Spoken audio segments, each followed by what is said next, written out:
అబ్బాయి అలా బిహేవ్ చేయటానికి కొన్ని మెంటల్ ప్రాబ్లమ్స్ ఉండుండొచ్చు. పారానాయిడ్ సైకోసిస్ కానీ, స్కిజోఫ్రెనియా కానీ, లేకపోతే ఏదైనా డిప్రెషన్ కానీ ఇట్లా ఉండుండొచ్చు. నెగిటివ్ థింకింగ్లోకి వెళ్ళాడు అంటే ఏమన్నా ఇంతకుముందు ప్రాబ్లం జరిగిందేమో, ఎవరితోటైనా ఎదురు దెబ్బ తిన్నాడేమో. సో అవి కొంచెం డీటెయిల్గా కనుక్కోవాలి.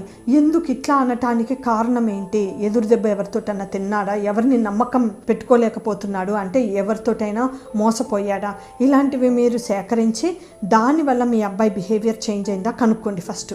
అది సింపుల్. అలా అయ్యుంటే దాన్ని మార్చడం జస్ట్ సైకాలజీ కౌన్సిలింగ్ తోటి మారిపోతుంది.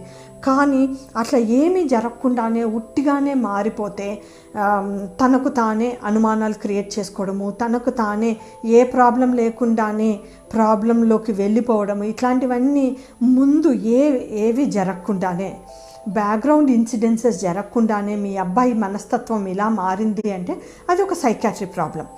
ఆ సైకాట్రీ ప్రాబ్లంకి సైకాట్రిస్టులు ఉన్నారు.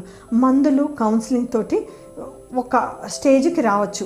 సైకాలజిస్టులు పెళ్లి విషయంలో కూడా కౌన్సిలింగ్ చేసి ఒప్పించగలరు. సైకాట్రిస్ట్ ఆ అనుమానం ప్రాబ్లం తీసేయటానికి ట్యాబ్లెట్స్ ఇస్తారు. సో ఈ రెండిటి వల్ల వర్కౌట్ అవుతుంది. కానీ వీళ్ళ దగ్గరికి వెళ్ళే ముందు మీ అబ్బాయి ఇలా మారటానికి కారణాలు ఏంటో మీరు కొంచెం సేకరించి ఈ ఇన్ఫర్మేషన్ తోటి వస్తే వాళ్ళు హెల్ప్ చేయాలి.